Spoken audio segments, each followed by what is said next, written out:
신실한 하나님의 종들의 설교, 강단의 거성. 본문 요한복음 16장 16절에서 22절은 예수님께서 하신 반복되는 말이 있습니다. 또한 제자들이 이해하지 못한 말이기도 합니다. 바로 잠시 후에 라는 말인데요. 동일한 그 제목으로 이송우 목사가 전하는 설교, 잠시 후에가 지금부터 시작됩니다. 잠시 후면 라는 제목으로 말씀을 드리겠습니다. 2011년 7월 25일 날 천식 발작으로 사망했던 한 80대 남성이 병원 시신 안치소 냉장고에 안치된 지 21시간 만에 의식을 되찾은 일이 있었습니다.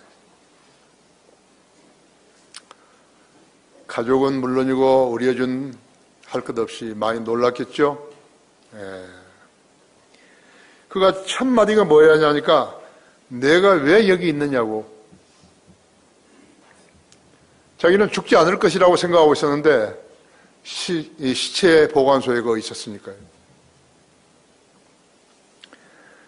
그는 모든 사람이 겪는 세상과의 이별을 맛보았지만요, 그는 죽음에서 살아난 것을 감지하지 못했던 것이에요.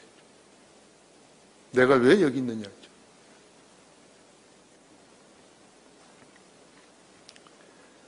그때 그의 건강 상태는 정상이었다거든요. 인간은 지상 생명은 자신의 노력으로 끝나지 않고 그 생명을 주신 창조주에게 달려있는 것이. 더 살고 싶다고 해서 더 사는 것도 아니고 빨리 죽고 싶다고 해서 죽는 것도 아니에요. 자살자들은 뭘 모르는 것이에요. 살아있는 동안에 죽으면 자기 혼이 어디로 가는 걸 알아야 되는데 성경을 알지도 믿지도 않기 때문에 모르는 것이죠. 수많은 사람들이요. 교회 다니는 사람이라고 다 구원받은 거 아니에요. 쓸데없는 짓을 하는 사람들이 너무너무 많은 것이에요. 여러분은 얼마나 행복한 성도들인 것을 깨달아야 되는 것이에요. 하나님은 사람 숫자가 많은 것으로 점수 주시는 분 아니죠.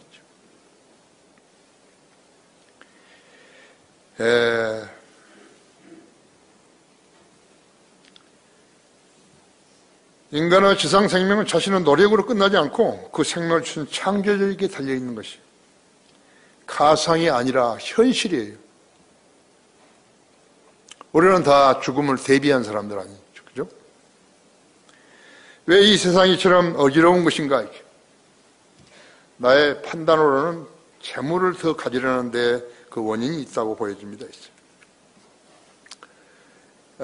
이 세상에서 가장 살기 좋은 나라가 스웨덴인데요. 스웨덴의 인구는 약 1000만 명이라 그래요.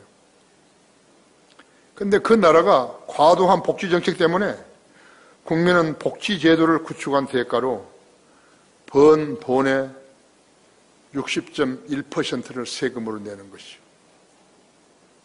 100만 원을 벌었다 그러는데요. 60만 원, 60만 1000원을 내는 것이죠.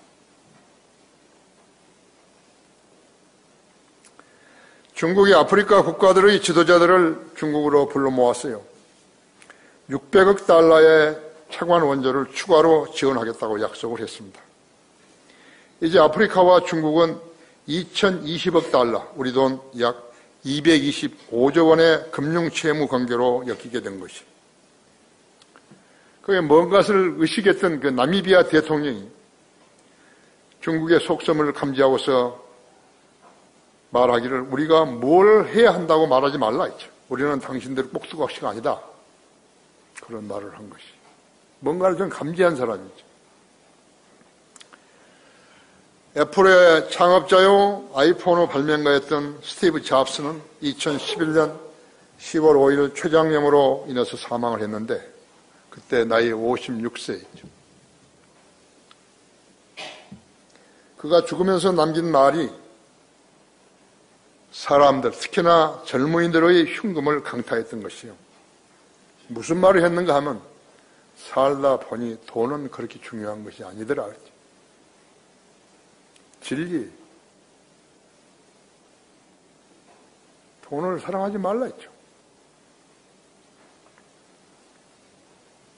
위대한 일을 하는 유일한 길은 당신이 사랑하는 일을 하는 것이다. 다른 사람의 삶을 사느냐 한정된 시간을 낭비하지 말라. 중요한 것은 당신의 마음과 직관을 따르는 용기를 내는 것이라고 말했다고 하죠. 그는 영생을 약 한 1m 정도 남겨놓고 그 기회를 포착하지 못하고 그의 혼은 지옥으로 떨어지고 마는 것이. 사는 동안에 인간이 반드시 할 것은 예수 그리스도를 만나는 일이에요. 예수 그리스도를 만나지 못했다면 누구나 그 스티브 잡스 같이 되는 것이. 수많은 사람들이 교회를 다니는 거예요. 예수 그리스도를 만나지 못한 채 교회 다니는 거예요. 지옥의 자식들로 교회 다니는 거예요.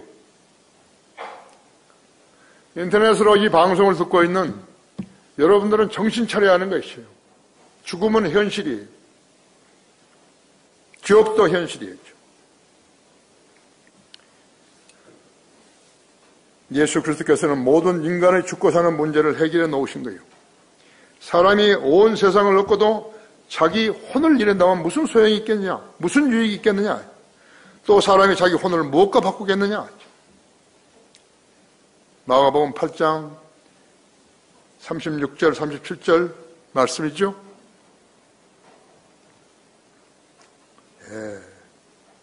성경의 진리를 무시하고 살다 간 사람들은요, 잘 살고 간 게 절대 아니에요. 자기 나름대로는 성공했다 그러지만요, 성공한 것도 절대 아니에요.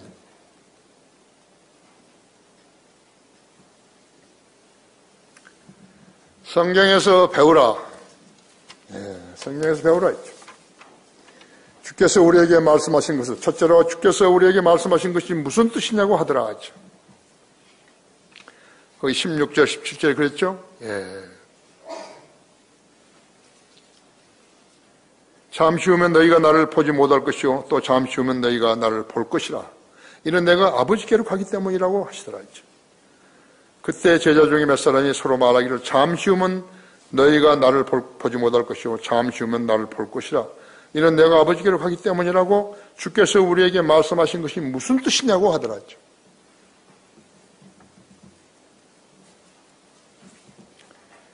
성경을 바르게 해석해 주시는 분은 성령님이시죠? 성령님은 성경의 저자이시라고 했죠.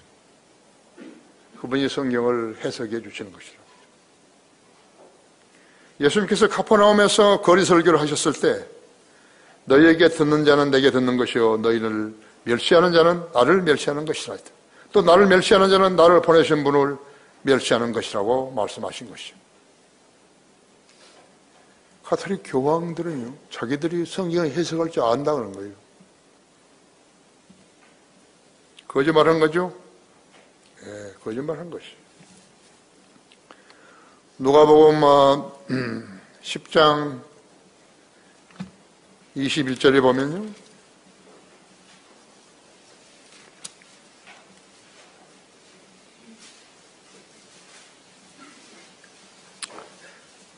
바로 그 시간에 예수께서는 영으로 기뻐하시며 말씀하시기를 오 하늘과 땅을 주이신 아버지시여 이런 일을 지혜롭고 슬기로운 사람들에게는 숨기시고 어린 아이들에게 나타나신 것을 감사하나이다. 그러합니다 아버지시여 이는 그렇게 하시는 것이 아버지 보시기에 선함입니다. 선함입니다.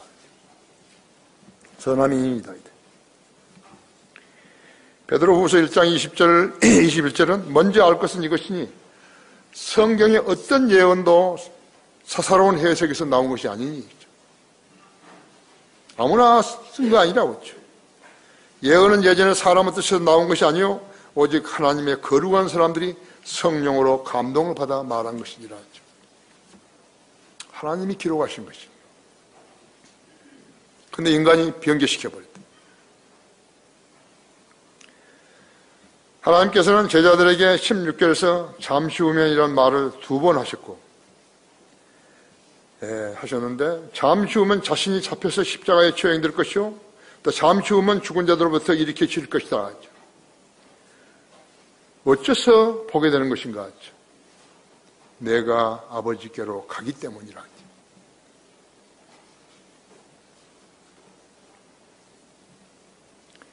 우리가 영광 돌린다는 말을 가끔 쓰는데요. 우리 기도할 때도 쓰고, 보통 때도 쓰죠. 실제는 부활한 몸을 일으키는 것이죠. 일으켜주는 것이에요. 일컬은 것이에요. 그 사람만이 그 말을 쓸 자격이 있어요. 구원도 받지 않은 사람들이 영광이라는 말을 아무들에게 쓰는 것은 소용없는 일이죠. 하나님께서 거절하시는 것이죠. 하나님께 닿지도 않아요. 우리 성도들은 부활하게 되죠. 그렇기 때문에 우리 성도들은 하나님께 영광을 돌릴 수 있는 것이에요. 찬송으로나 섬김으로나 영광을 돌릴 수 있어요. 죽어 썩어버리고 지옥에 갈 사람은요, 영광을 못 돌리는 거예요. 그 간단한 문제 하나도요, 알지 못하고 해결하지 못한 것이 지금 우리나라뿐만 아니에요. 세계적인 현상인 것이에요. 교회는 다녀요. 아는 게 없어요. 구원도 안 받았어요.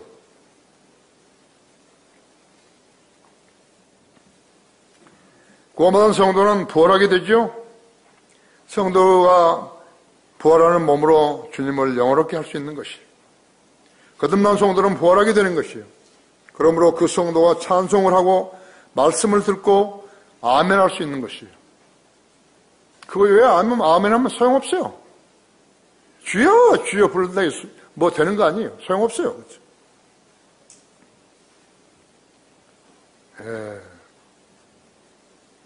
사람들이 아무리 많이 모였어도요, 구원받지 않았다면 그들의 찬송과 경배는 주님을 영화롭게 할 수 없는 것이죠.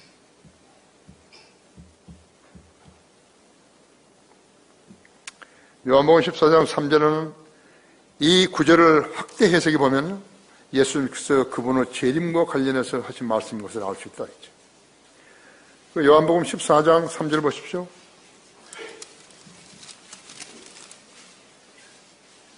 내가 가서 너희를 위하여 처소를 마련하면 다시 와서 너희를 내게로 영접하여 내가 있는 그곳에 너희도 있게 하리라 했죠. 영생을 받은 사람들이 영원히 사는 걸 말하는 거죠. 그렇죠? 이 구절을 확대 해석해 보면 예수님께서 그분의 재림과 관련해서 하신 말씀인 것을 알 수 있다 했어요. 히브리서 10장 37절도 조금 있으면 오시리가 오시리니 지체하지 아니하리라 하죠. 그걸 안 믿어? 그리고 교회만 다니는 거예요. 사람의 눈에 보일 때 신실하게만 보이면 되는 거예요. 하나님의 눈에 비출 때는 어떻게 보일지 모르지만 사람의 눈에는 눈에 보일 때 신실하게 보이면 되는 거냐고.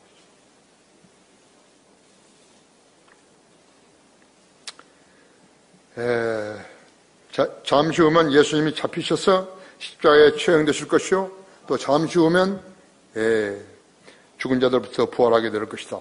그러면 제자들은 주님을 보게 될 것이다. 어째서 주님을 보게 되는 것인가?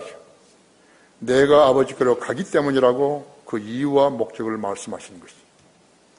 주님께서 아버지께로 가실 때는 아버지께서 자기에게 맡겨주신 사명을 완수하셨기 때문에 영광스러운 몸이 되어서 가시는 것이죠.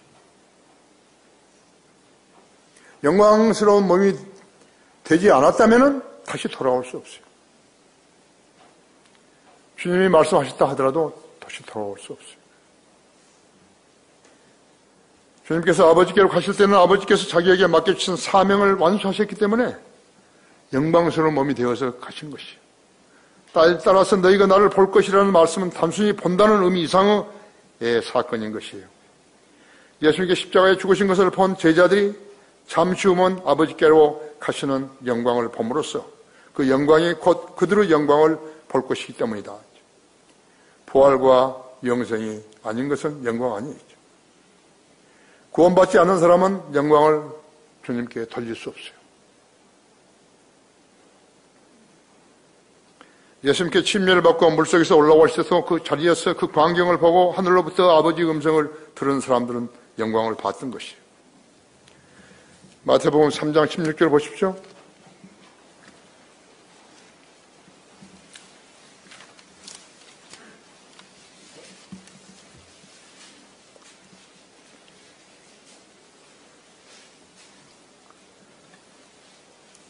마태복음 3장 16절 17절 예수께서 침례를 받으시고 곧 물속에서 올라오시니 보라 하늘들이 그분께 열렸고 그가 하나님의 영이 비둘기같이 그분의 위에 임하심을 보더라.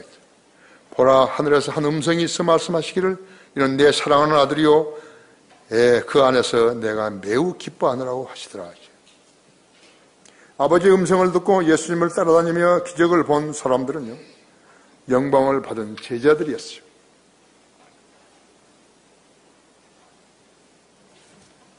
영광을 받은 제자들이었더랬어요.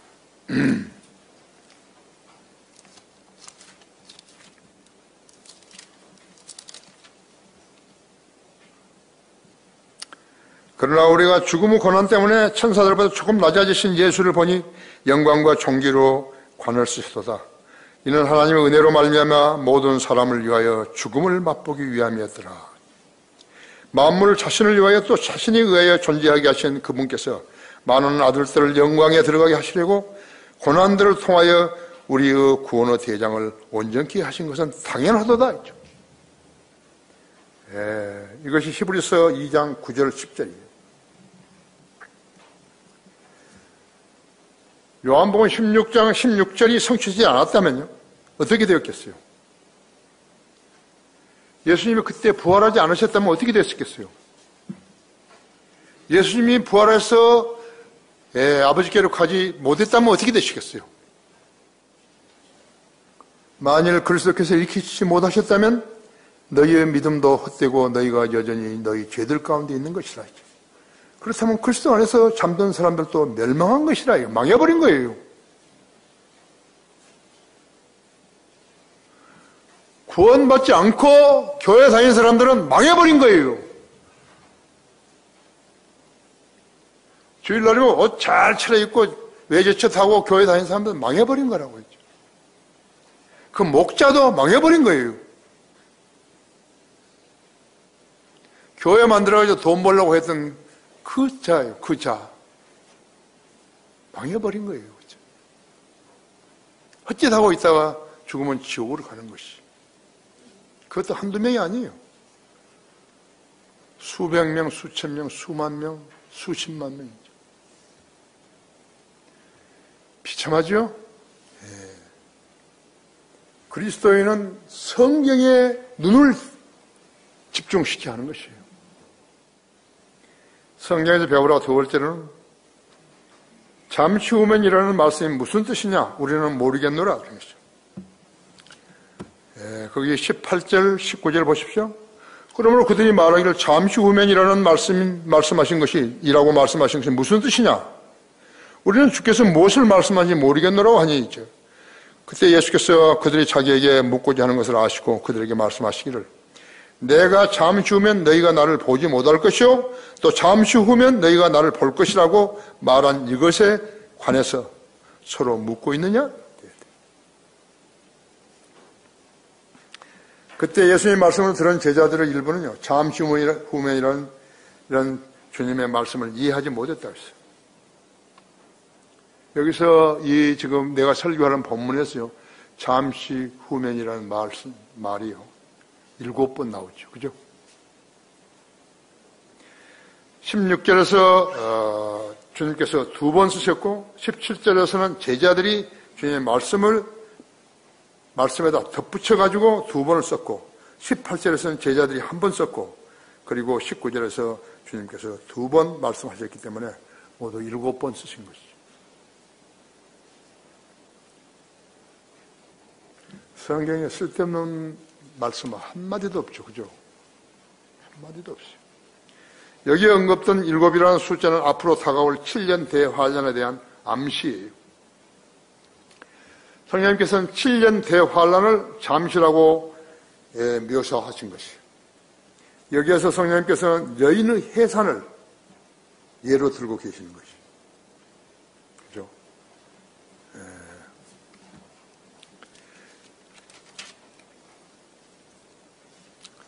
그러나 형제들아, 그때와 시기에 관해서는 너에게 쓸 필요가 없으니 이는 주의 날이 밤에 도둑같이 오리라는 것을 자신이 정확히 알고 있기 때문이라. 너희 자신이 정확히 알고 있기 때문이라. 그들이 평안하다 안전하다고 말할 때 아이벤 여인에게 진통이 오듯 갑작스런 멸망이 그들에게 임하리니 결코 피하지 못하리라 했죠. 데살로니가전서 5장 1절 3절이죠. 임신한 여인들은 자녀 사랑이 남편과 비교할 수 없을 만큼 크고 헌신적이어야 돼요. 목숨을 걸고 아이를 낳기 때문에 했죠.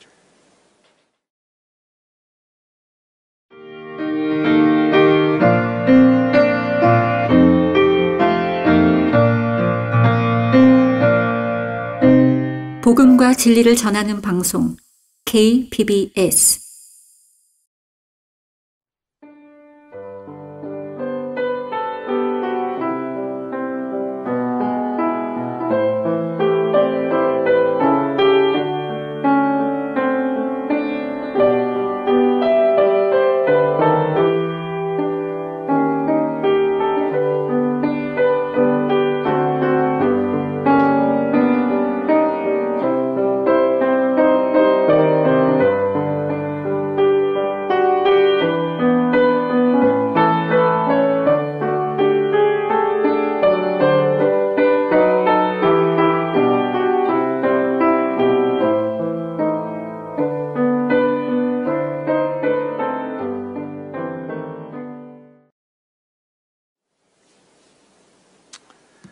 아기가 머리부터 나오지 않고 다리부터 나오게 되면 더욱 심하죠.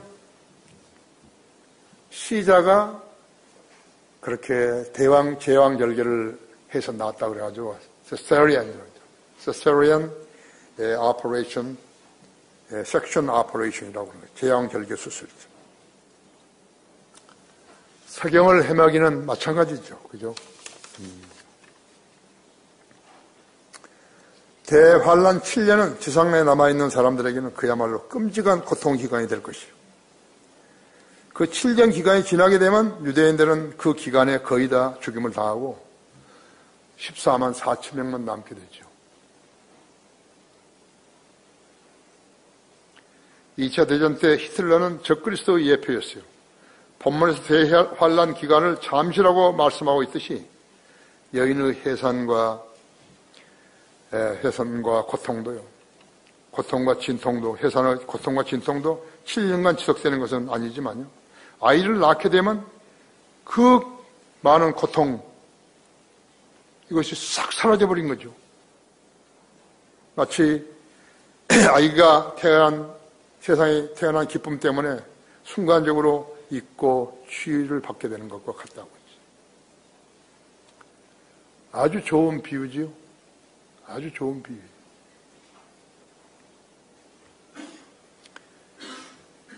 대환란도 끝나면 주의 날이 밤에 도둑같이 오게 되는 것이죠. 19절에 예수님의 설명은 내가 잠시 후면 너희가 나를 보지 못할 것이요 또 잠시 후면 너희가 나를 볼 것이라고 말한 이것에 관해서 서로 묻고 있느냐고 물으셨다고. 제자들은 주님의 말씀을 도저히 이해할 수가 없으면서도 주님께 되묻지 못하고 자기들끼리 수군거리고 있었고 주님께서는 자신의 말씀을 좀 더 설명해 주셔야 하는 필요를 느끼신 것이요. 이것에 관하여 서로 묻고 있느냐 했죠.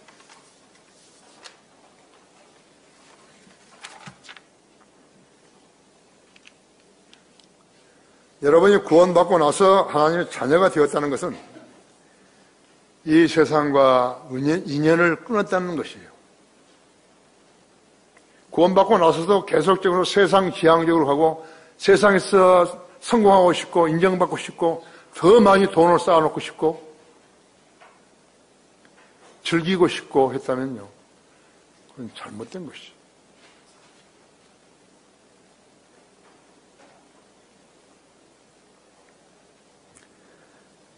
하지만 우리의 몸은 땅에서 살고 있는 한 고난은 필연적이라고 했죠. 그래도 우리는 그 고통을 여기지 않는 것이에요. 주님이 오시면 이 고통은 아기를 낳는 산모가 진통 위에 아기를 낳은 것처럼 잊어버릴 것이기 때문이에요. 또 그 후에는 아무도 맛볼 수 없는 기쁨이 지속될 것이기 때문이에요. 주님이 오시면은 이 고통은 아기를 낳은 산모가 진통 위에 아기를 낳은 것처럼 잊어버릴 것이기 때문이죠. 그 후에는 아무도 맛볼 수 없는 기쁨이 시작된 것이죠. 고통의 기간만 잠시 후에.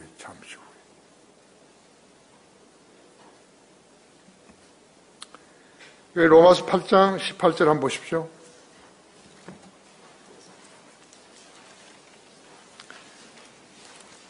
8장 18절 사도 바울의 간증이죠.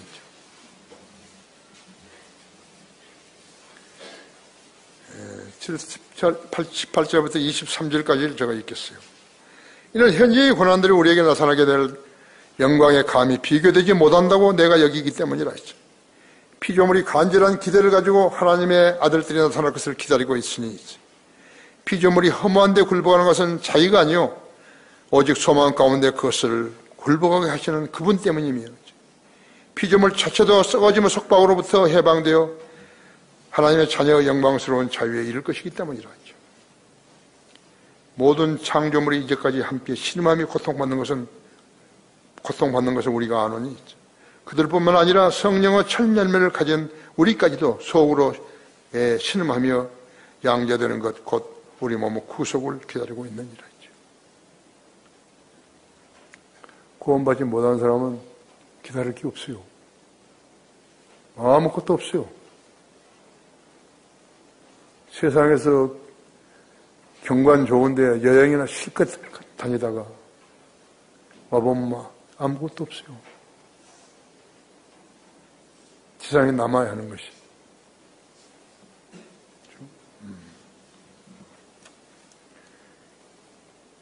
이것이 지금 로마서 8장 18절부터 23절까지 사도 바울이 자기 생애에 대한 간증이죠. 동시에 우리들의 간증.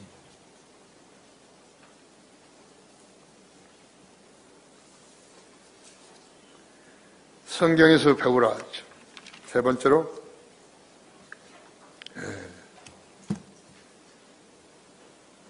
거기 20절에서 22절까지죠. 요한복음 16장 20절에서 22절까지죠. 진실로 내가 너희에게 말하노니 너희는 울고 애통할 것이나 세상은 기뻐할 것이며 너희는 슬퍼하게 하시나 너희의 슬픔은 기쁨이 되리라. 여인이 해산할 때면 그때가 다가오므로 근심하나 아이를 낳고 나면 사람이 세상에 태어난 기쁨 때문에 더 이상 그 고통을 기억하지 아니하리라. 그러므로 너희가 지금은 근심하여도 내가 다시 너희를 보리니 그때에는 너희 마음이 기쁠 것이며 아무도 그 기쁨을 너희에게서 빼앗지 못할 것이라. 주님의 설명은요 제자들을 더욱더 어렵게 만들어 버리셨어요. 왜 그렇게 되었을까요? 성경이 어떻게 왜 어려운 것인가? 성경은 영적으로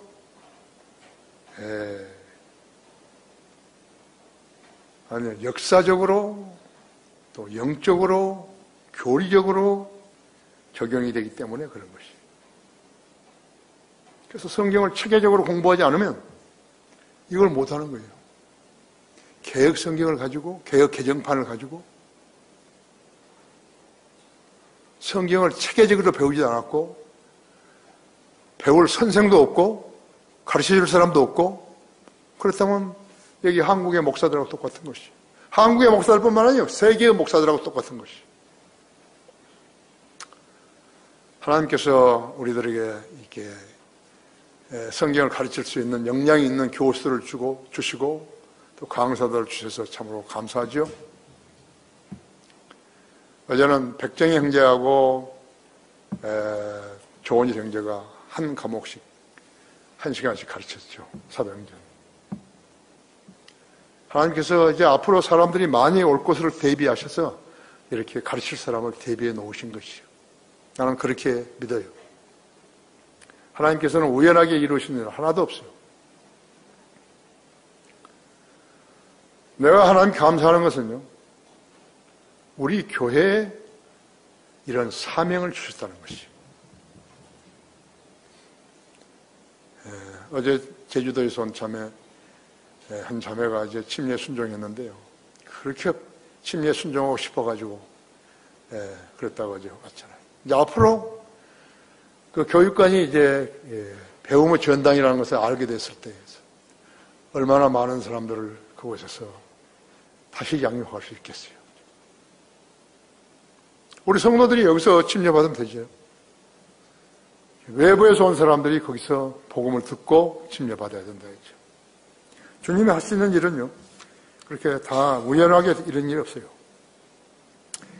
무엇보다도 성령님의 도움이 있어야 이해할 수 있는 것인데, 아직 주님과 성령님의 임무기도가 일어나지 않았기 때문에 성령님의 도움을 받을 수 있는 사람이 드물었다고.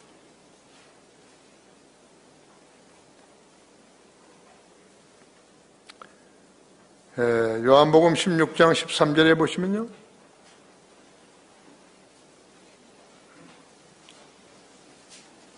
그러나 진리 영이신 그분이 오시면 너희를 모든 진리로 인도하시리라. 그분은 자신에 관하여 말씀하지 아니하시며 무엇이나 들은 것을 말씀하실 것이요 또 너희에게 다가올 일들을 알려주시리라 했죠.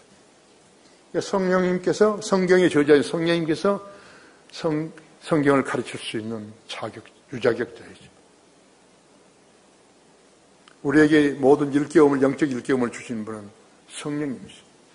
우리에게 책을 주신 분도, 성경을 주신 분도, 책들을 주신 분도 성령님이시죠. 저 사람도 없어요. 자기도 읽지 않은 책들을 사다가 책장에 꽂아놓고 자랑하는 거예요. 내가 로스앤젤레스 캘리포니아 오렌지 카운티에 한 장로교에서 이렇게 목사가 나를 주일 설교를 좀 해달라고 초대를 했는데, 그때 나는 신학교 다녔어요. 대학원 1학년. 그러나 하나님께서 나에게 늘 말씀하시기를, 누가 무엇을 가르쳐달라, 누가 설교를 해달라, 어떤 교단이든 무엇이든지 간에 절대 거절하지 말고 너는 따라가라 했죠. 그래서 그 교회에 가서 설교를 했어요.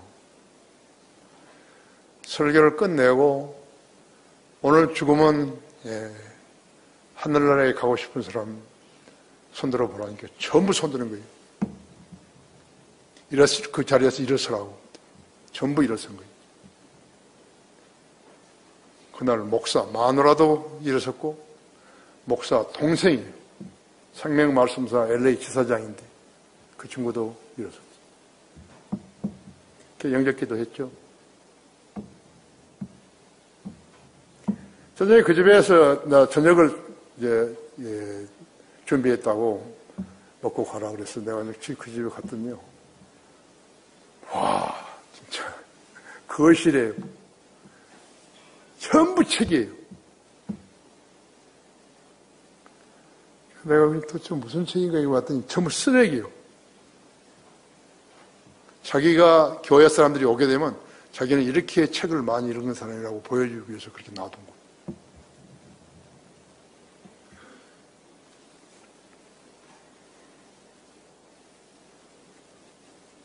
그걸 책이에요.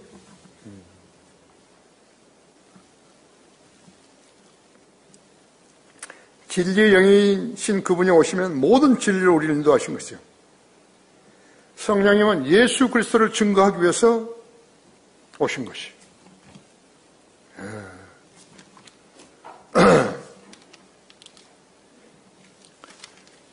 에베소서 1장 1절부터 5절을 보시면요,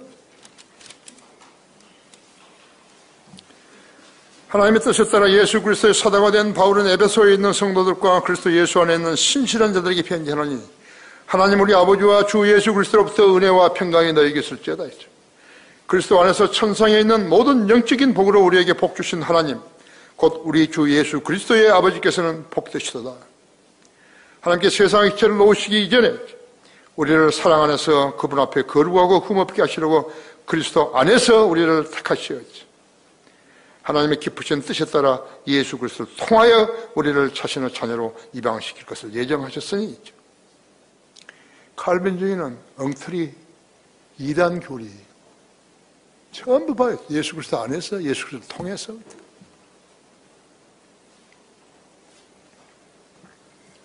그에 한 군데서 봐요. 빌립보서 1장 36절 한번 보세요.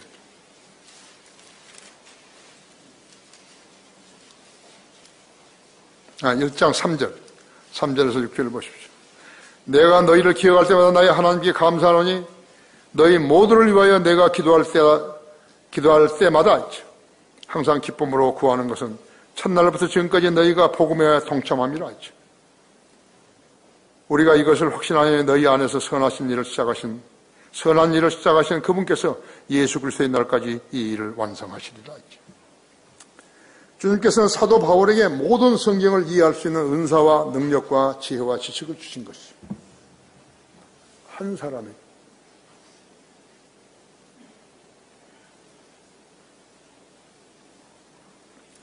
사도 요한과 베드로에게도 주셨지만 사도 바울에게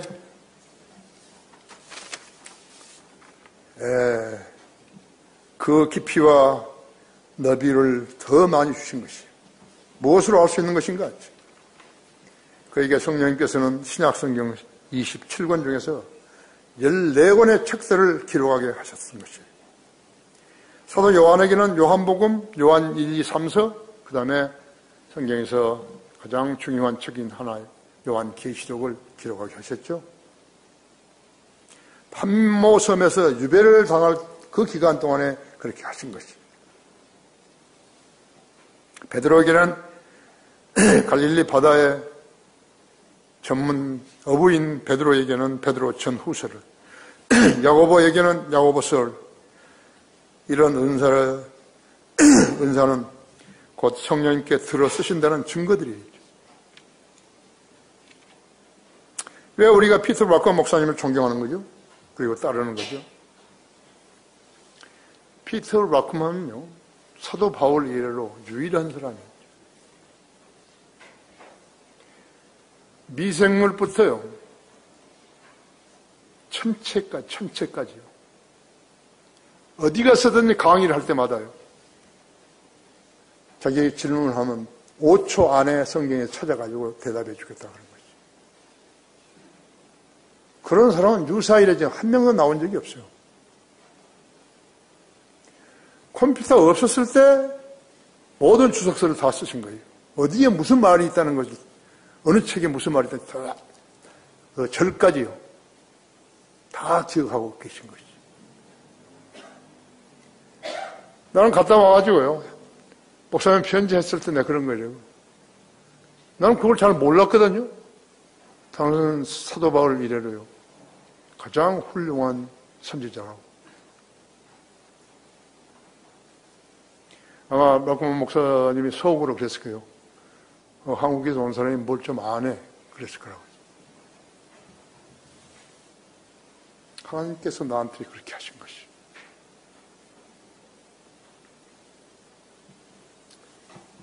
그죠? 그분이 성령님께 쓰임받지 않았다면요, 킹제임스 성경의 각 책의 주석서를 어떻게 쓸 수 있었겠어요? 그래서 우리가 그 주석서를 쓸 때 최종 권위로 쓰는 거예요. 나만 그런 게 아니에요. 성경을 공부한 모든 성도들이 다 그런 것이에요. 락커만 목사님이 뭐라고 이야기했다고?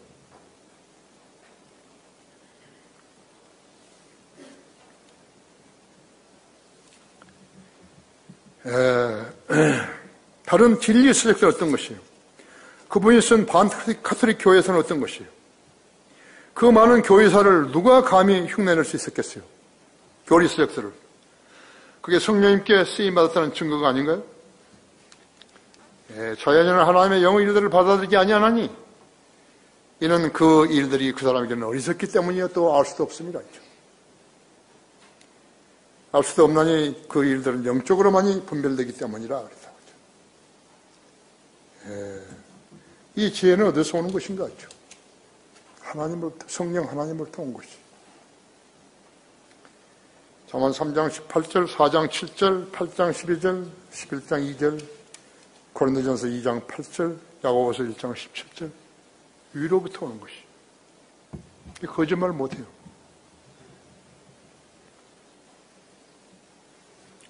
성경의 죄자께서는 아무 자격도 없는 죄인인 나에게요. 한글 킹제임스 성경을 번역하게 하셨고 귀한 성도들을 모아주셔가지고 이 땅에 바이블 빌리버스들, 성경들을 믿는 사람들을 태어나게 해준 것이. 여러분이 바로 그 증인들이죠.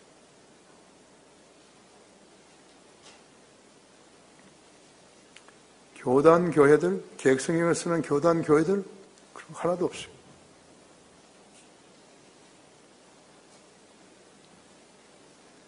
귀한 성도들을 모아주셨고 내가 육신적이었을 때였죠. 그 모임의 일부를 5번이나 잘라내버리신 것이에요. 그냥 우연하게 된 거 아니에요. 그런 후에 형제들을 불러 모아주셨을게, 형제자매들을 불러 모아주셨어. 또 그 형제들이 성경을 가르치게, 성경을 공부하게 하셔서 그 다음에는 교육관을 지어주시고 학생들을 모아주셔서 성경을 가르치게 하셨던 것이에요. 성령님께서 그들을 들어 쓰셔서 열매를 주신 것이에요. 이 땅에는 이런 사역을 이룬 그런 교회가요. 170년이 넘었는데도 단 한 군데도 없는 거예요.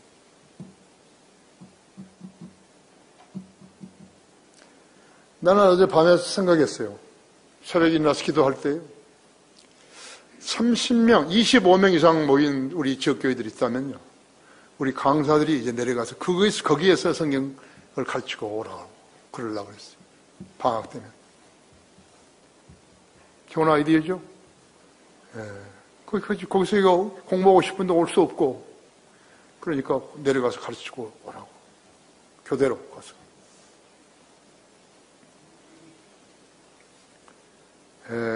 하나님께서는 BC 780년에 이스라엘 제사장들이 지식을 거부하고 백성들을 무지하게 만들었을 때 선지자 호세아를 통해서 경고를 주신 거예요.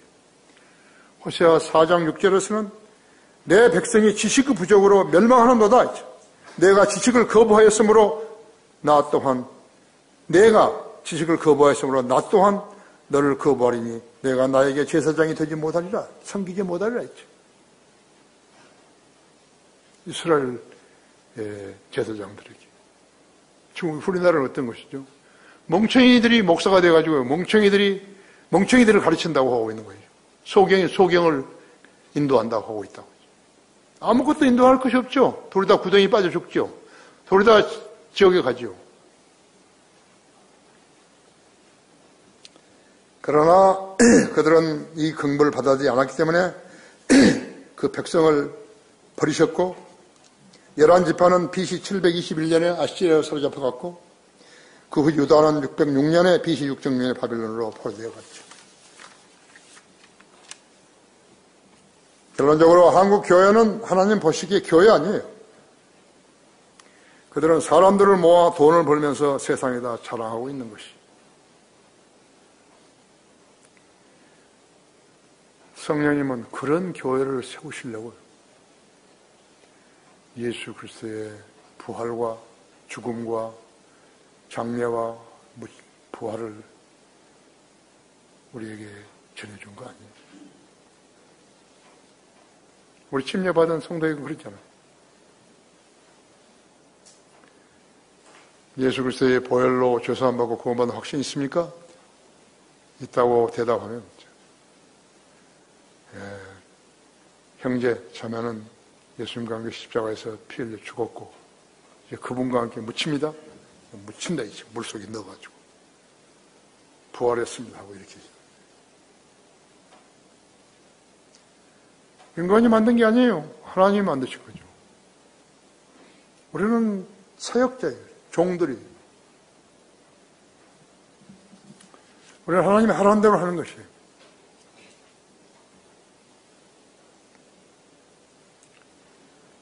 계시록 3장 6절에서는 그러니까 그들이요 고집스럽게 성경의 진리를 거부하고 마귀를 따를 때 하나님께서 이스라엘을 버리셨듯이 그들을 버리시는 것이. 계시록 3장 16절에서는 내가 그처럼 미지근하여 차지도 아니하고 덥지도 아니하기 때문에 내가 너를 입에서 토해내겠노라 했죠. 디모데서 2장 17절은 성경을 알고 싶으니 알게 해달라고 기도하게 되면 그 사람에게 성령님이 계시면 역사하신다고 했죠. 안 계시면 대환란을 통과해야 하는 것이요. 왜? 구원받지 못하기 때문에 그런 것이요.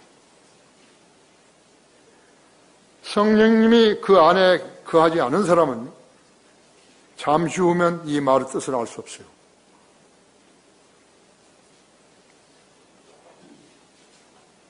이것이 우리가 성경에서 또 배우는 진리.